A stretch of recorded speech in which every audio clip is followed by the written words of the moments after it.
Elappully brewery കേസിൽ സർക്കാരിന് തിരിച്ചടി. ബ്രൂവറി പദ്ധതിക്കായി ഒയാസിസ് കമ്പനിക്ക് സർക്കാർ നൽകിയ പ്രാഥമിക അനുമതി ഹൈക്കോടതി റദ്ദാക്കി. കോടതി വിധിയെ കോൺഗ്രസ് സ്വാഗതം ചെയ്തു.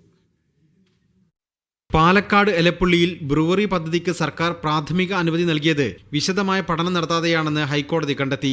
നടപടിക്രമങ്ങൾ പാലിക്കപ്പെട്ടില്ല. വിശദ പഠനം നടത്തിയും നടപടിക്രമങ്ങൾ പാലിച്ചും സർക്കാരിന് പുതിയ തീരുമാനമെടുക്കാമെന്നും കോടതി വ്യക്തമാക്കി. Justice Satish Nainan, justice P Krishnakumar എന്നിവരടങ്ങിയ ഡിവിഷൻ ബെഞ്ചാണ് ഉത്തരവിട്ടത്.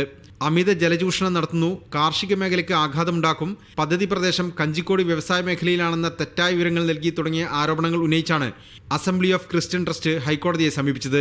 ഹൈക്കോടതി വിധി ജനങ്ങളുടെ വിജയമാണെന്ന് KPCC പ്രസിഡന്റ് സണ്ണി ജോസഫ് പറഞ്ഞു. സർക്കാരിന്റെ തെറ്റായ നയം പ്രതിപക്ഷത്തിൽ അതിശക്തമായിട്ട് നിയമസഭയ്ക്കകത്തും പുറത്തും സമരം ചെയ്ത കാര്യമല്ലേ, അവിടെ സമരം ചെയ്ത കാര്യമല്ലേ. ഞങ്ങളുടെ വിജയമാണ്, ജനങ്ങളുടെ വിജയമാണ്. മീഡിയ 1 കൊച്ചി.